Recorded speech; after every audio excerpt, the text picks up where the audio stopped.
What's going on, everybody? David here, back with another video. So I'm going to do a stimulus package, stimulus check update. Now, this is going to be a quick update. We're just going to talk about the House and the Senate. They have passed this stimulus package as well as the budget. So they passed both. They did create another stopgap measure in order for the president to have time to sign it. So we will not have a government shutdown.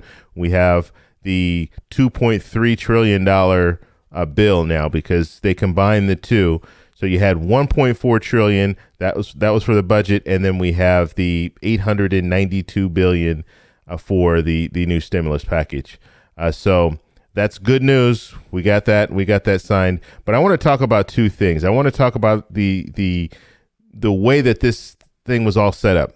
I mean, our government is. I'm telling you, things need to change when it comes to the government, and we all see it now. And we even have politicians saying, yes, this is ridiculous.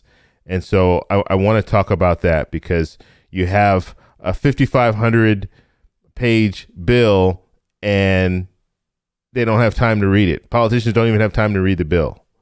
So how can you not read a bill and go and vote for it? Well, politicians do it all the time, apparently, but this is one of those things. This is one of those things that needs to change.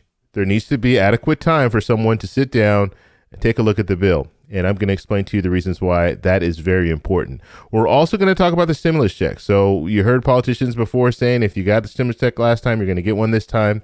Well, that's not necessarily true. There are some people that will not be getting a stimulus check that got stimulus checks last time. So we're going to talk about that. But first off, you guys can do me a favor. Please hit the like button. It does help with the YouTube algorithm. Also, please subscribe to the channel. Hit that little bell notification. That way you'll get notified anytime we put out a video. Okay, so the first thing we're going to talk about is this 5,500 page bill that they had 5 hours to read. So it was given to politicians last minute. Here's your 5 hours. Here are the key points. Go ahead and vote for it. This is unacceptable. However, this is how Congress works. And they've been doing this for a long time.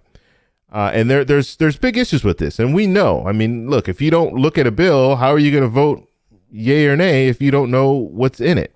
So you should have adequate time to look at this bill, work it over, find problems that you might have with the bill before voting on it. But in this case, and in many cases, they didn't have the time.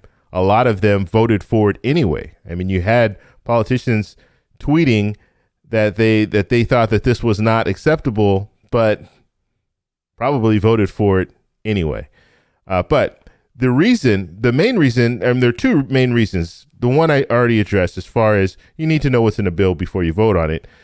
But the second part of that is you can always use that as an excuse on why you voted for something if it goes wrong. So a lot of these politicians that are tweeting right now that voted yes for it anyway, just because, okay, well, you know, it had stimulus checks, it had this, it had that. I wanted to get it out. It's an emergency, all that kind of stuff. They vote for it, but now they can say, well, I didn't know everything that was in it. I didn't know that was in it. I didn't know this was in it. And so they'll just say, well, sorry, we didn't have enough time. It was 5,500 pages and we only had 5 hours to read it. So I had to make a decision. I just made the decision to go and vote for it. So now politicians have a way of kind of getting out of it if it goes wrong. And this could be the way some politicians design this, right? Leadership could say, you know what?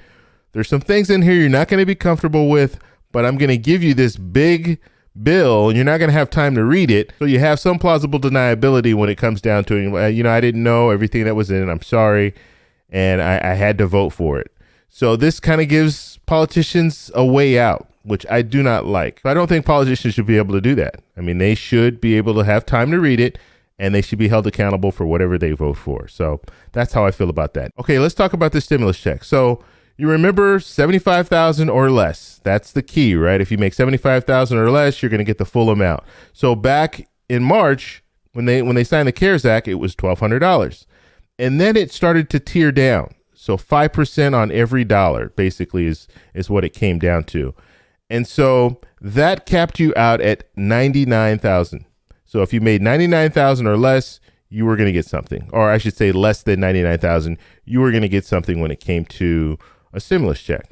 Even if it was $50, you were still going to receive something. Well, now it's not $1,200 anymore. Now it's $600. So guess what? That less than 99,000, that drops.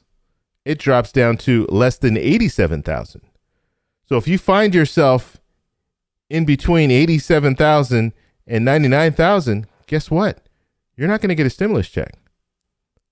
And that goes with couples. 174,000, so less than 174,000. If you don't fall within that range, you're not going to get a stimulus check. And so it's crazy how politicians, they come out, they say, no, you know what? If you got a stimulus check last time, you're going to get this $600. That is not true. So now you see there are people that are going to get missed when it comes to getting another round of stimulus checks. And this is one of those things, you know, they're talking more targeted. Yes, this is more targeted, but that's not what they sold us.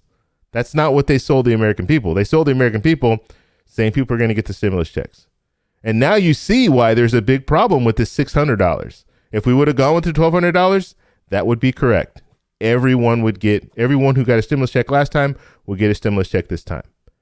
But that is not the case anymore because it's $600. And so some people are saying, oh, yeah, you know what, $600, we're giving them something. Well, yeah, you're not giving as many people something now. There's people that are going to get left out. And granted, this is at the higher level. So these are people who are making more money. I understand that. But you're still, just because you make more money doesn't mean you're better off right now. You could have been making more money, lost your job, and now you're in a bind, and they're going back and looking at your 2019 taxes. They're not looking at what you made in 2020. And so these people are stuck, and they're not going to be receiving this extra $600. So I just wanted to put that out there. Some people will not be getting stimulus checks.